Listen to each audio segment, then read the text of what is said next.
بسم الله الرحمن الرحيم.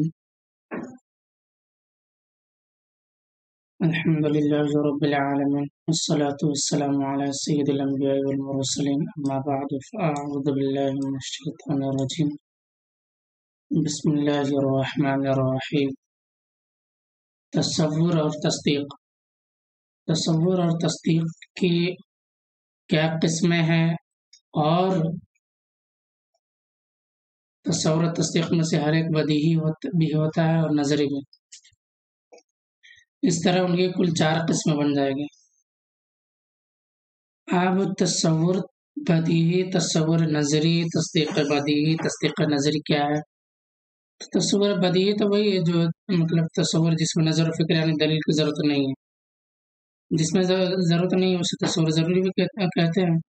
جیسے گرمی ہے، سردی ہے، سردی ہے، اس سب کا تصور جو ہے، خوشبو، بدبو، اس سب کا تصور، میٹھے اور کڑوے کا تصور، یہ سب تصور بدیہی کہلاتا ہے. اسی تصور بدیہی کو تو تصور ضرور کہتے ہیں. اب جیسے تصور نظری ہے تو وہ تصور نظری کسے کہتے ہیں؟ یعنی تصور نظری میں نظر و فکر کی ضرورت نہیں پڑتی. نظر و فکر میں ضرورت نہیں پڑتی مطلب دلیل کی ضرورت نہیں پڑتی. اب جس چیز میں دلیل کی ضرورت نہیں پڑتی ہے، جیسے نظر و فکر کی ضرورت نہیں پڑتی، تو اس کو تصور نظری ہو. اور تصور نظری کو تصور کسبی کہتے ہیں. جیسے انسان کا فرشتے کا تصور ہے، جن کا تصور ہے، اور انسان اور حیوان کی حقیقتوں کا تصور ہے. تو یہ سب تصور نظری ہو گیا. اب تصدیق بدیہی لے لیں. تصدیق بدیہی وہ تصدیق ہے جس میں نظر و فکر یا دلیل کی ضرورت نہیں ہے. جیسے کہتے ہیں کہ 2 4 کا نصف ہے، آگ گرم ہے، چینی میٹھی ہے، برف ٹھنڈی ہے. تو یہ سب تصدیق بدیہی ہے نا، یعنی جس میں دلیل کی، نظر و فکر کی ضرورت نہیں پڑتی. تصدیق نظری ہے. تصدیق نظری کیا ہے؟ یعنی تصدیق نظری وہ ہے دلیل کی ضرورت پڑتی ہے جس میں، یعنی تصدیق نظری کے دوسرے نام سے اس کو یاد کرتے ہیں، تصدیق کسبی کے نام سے یاد کرتے ہیں. جیسے اس کے مثال کے طور پہ اس کو میں کہا جاتا ہے، جیسے عالم قدیم نہیں ہے، صانع موجود ہے. عالم قدیم نہیں ہے، صانع موجود ہے.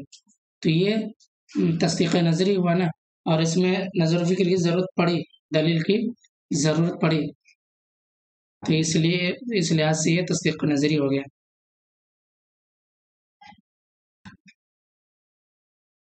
دلالت اور وضع کا فرق کیا ہے؟ اس میں فرق یہی ہے، مطلب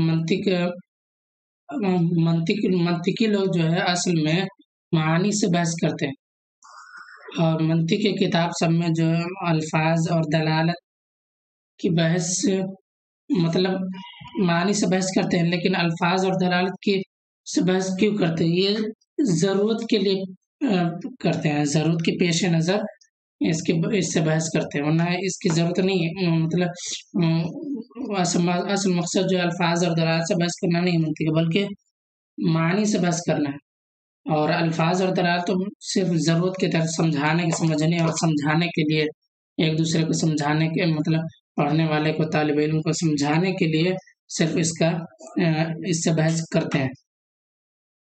اب الفاظ اور دلالت کی بحث اس لیے کرتے ہیں کہ الفاظ معنی تبھی سمجھیں گے جب الفاظ سے بحث کریں گے، اور الفاظ سے تب بحث کریں گے، اور الفاظ اور معنی تب سمجھیں گے جب الفاظ سے بحث کریں گے.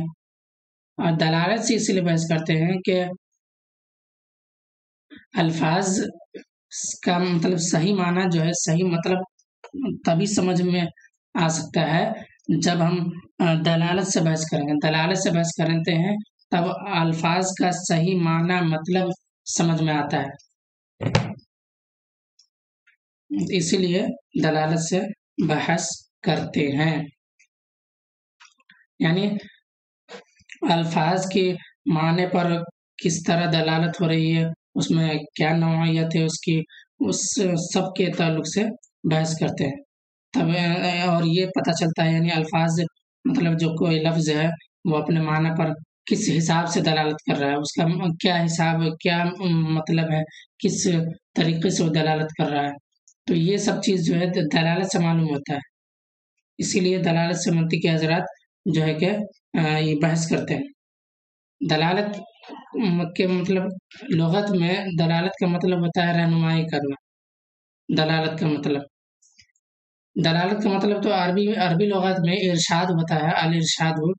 اور اردو میں جب اس کا ٹرانسلیٹ کریں گے، ترجمہ کریں گے، تو اس کا مطلب نکل کے آئے گا رہنمائی کرنا. مطلب اور رہنمائی کرنا ایک، اور اسی کا مترادف ہے راہ دکھانا ہے. یہ ہو گیا تھی میں. اور اصطلاح منطق میں یہ ہے، یعنی منطقی اصطلاح میں دلالت کی مطلب تعریف ڈیفینیشن اس طرح کرتے ہیں، یعنی کون الشیء بحیث یلزم من العلم به العلم بشیء آخر، یعنی کون الشیء کا ہونا بحیث اس حیثیت سے یلزم من العلم به العلم بشیء آخر، یعنی کسی چیز کا اس طرح ہونا کہ اس چیز کے جاننے سے دوسری چیز کا جاننا لازم ہے. کون الشیء کسی چیز کا اس طرح ہونا کہ اس کے جاننے سے، کہ اس چیز کے جاننے سے دوسری چیز کا علم لازم ہے. یلزم من العلم به العلم بشیء آخر، یعنی اس چیز کے جاننے سے دوسری چیز کا جاننا لازم ہے. تو اس میں کیا ہے، کون الشیء، الشیء یہ کون کا اسم ہو گیا، بحیث یلزم من العلم به العلم بشیء آخر، یہ پورا ملا کر کے اس کا جو ہے کہ خبر بن جائے گا. باہر فجار حیث مضاف ہے، یلزم فعل ہے، من العلم یہ ظرف لغو ہو جائے گا، ظرف لغو اول، به ظرف لغو ثانی، العلم فاعل، اور بشیء آخر باہر فجار شیء موصوف، آخر اس میں تفضیل، اس میں ہوا ضمیر پوشیدہ اس کا فاعل، اس میں تفضیل اپنے فاعل سے مل کر کے شبہ جملہ اسمیہ ہو کر کے مضافل ہے، صفت موصوف صفت سے مل کر کے مجرور جار مجرور سے مل کر کے ظرف لغو. اب فعل اپنے فاعل، العلم فاعل، اور تینوں ظرف لغو سے مل کر کے جملہ فعلیہ خبریہ ہو کر کے مضافل ہے، مضاف اپنے مضافل سے مل کر کے مجرور جار مجرور سے مل کر کے شبہ جملہ اسمیہ ہو کر کے جار مجرور سے مل کر کے ظرف مستقر ہوا ثابت اسم فاعل کا، ثابت اسم فاعل اسم ہوا ضمیر پوشیدہ اس کا فاعل، اسم فاعل اپنے فاعل اور ظرف مستقر سے مل کر کے شبہ جملہ اسمیہ ہو کر کے خبر ہوئے کونوں کا، کونوں اپنے اسم خبر سے مل کر کے جملہ اسمیہ خبریہ ہوا. تو یہ اس کی ترکیب ہے.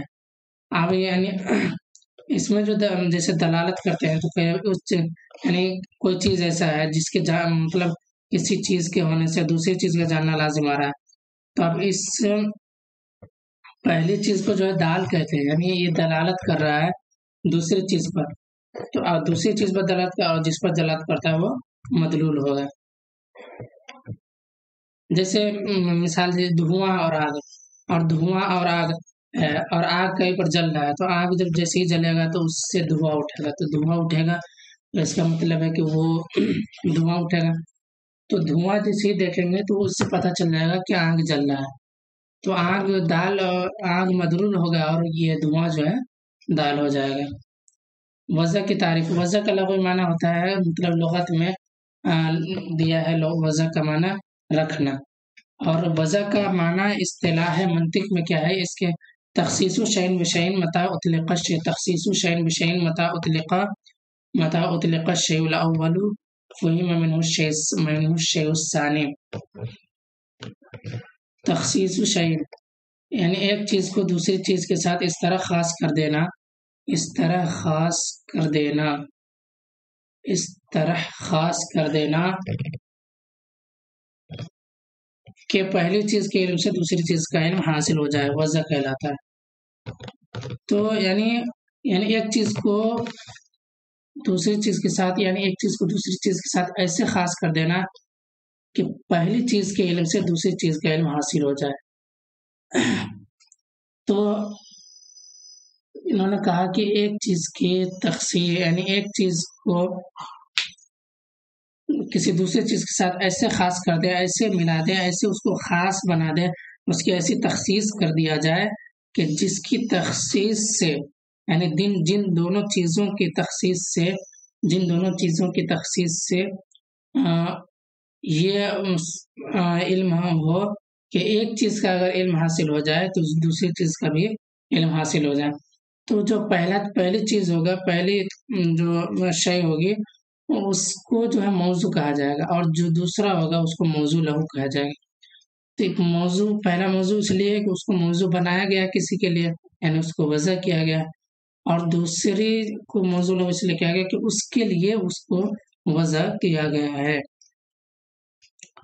جیسے قلم کا لفظ ہے، تو لفظ قلم سے قلم کا علم حاصل ہوتا ہے.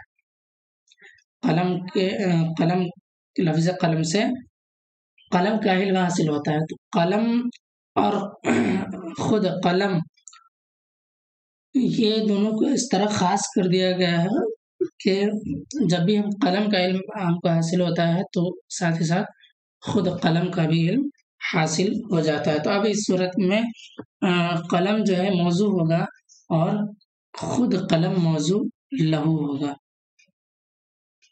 اور جو اس کو خاص کرے گا، جو اس کی تخصیص کرنے والا ہوگا اس کو واضع کہا جائے گا، اس لیے کہ اس نے وضع کا کام کیا، اس لیے اس کو واضع کہا جائے گا. اب یہ دیکھنے کی بات ہے کہ دلالت وضع کے بغیر پائے جا سکتی ہے، لیکن وضع دلالت کے بغیر نہیں پائی جا سکتی.